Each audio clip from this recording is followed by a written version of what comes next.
سرطان والوں کے لیے ہے، کیونکہ جنوری کا پہلا ہفتہ آپ کی زندگی میں نئی امید، جذباتی سکون اور خاموش کامیابیوں کا پیغام لے کر آ رہا ہے۔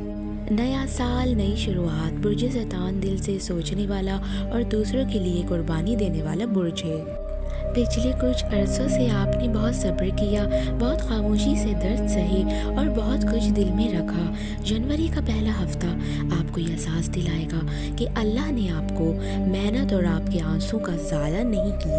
یہ ہفتہ دل کو سکون دینے والا ہے اور اندر سے مضبوط بنانے والا ہے۔ کیریئر اور کام کا حال۔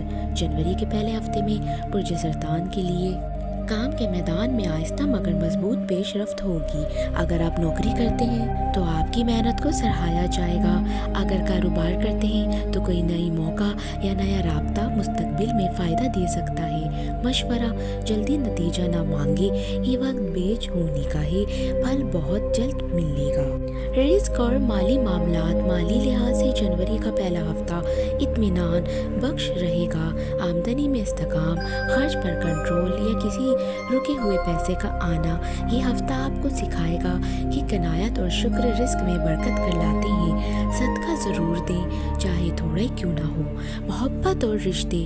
برج سرطان محبت میں انتہائی مخلص ہوتے ہیں لیکن جلد بازی بھی ہو جاتے ہیں۔ جنوری کے پہلے ہفتے پرانے گلے شکوے ختم ہوں گے، بات چیت سے دل صاف ہوگا، رشتوں میں نرمی آئے گی۔ اکیلے سرطان والوں کے لیے کوئی نیا احساس یا پرانا رشتہ نئی امید کے ساتھ واپس آ سکتا ہے۔ مشورہ: دل کی بات ضرور کریں لیکن نرم لہجے میں۔ ذہنی سکون اور صحت۔ ذہنی طور پر یہ ہفتہ آپ کو سکون کی طرف لے کے جائے گا۔ نیند بہتر ہوگی، دل ہلکا محسوس ہوگا، بے چینی کم ہوگی۔ صحت کے معاملے میں پانی زیادہ پئیں اور خود کو تھکن سے بچائیں۔ روحانی پیغام۔ برج سرطان والوں، اللہ آپ کے دل کی بات جانتا ہے۔ جو کچھ آپ نے خاموشی سے برداشت کیا، اس کا اجر بہت قریب ہے۔ بس صبر، دعا اور اللہ پر بھروسہ رکھیں، سب بہتر ہو جائے گا۔ خوش قسمت چیزیں۔ لکی نمبر 2 اور 6۔ لکی دن پیر اور جمعہ۔ لکی رنگ سفید ہلکا سبز۔ لکی وقت رات 8 سے 10 بجے تک۔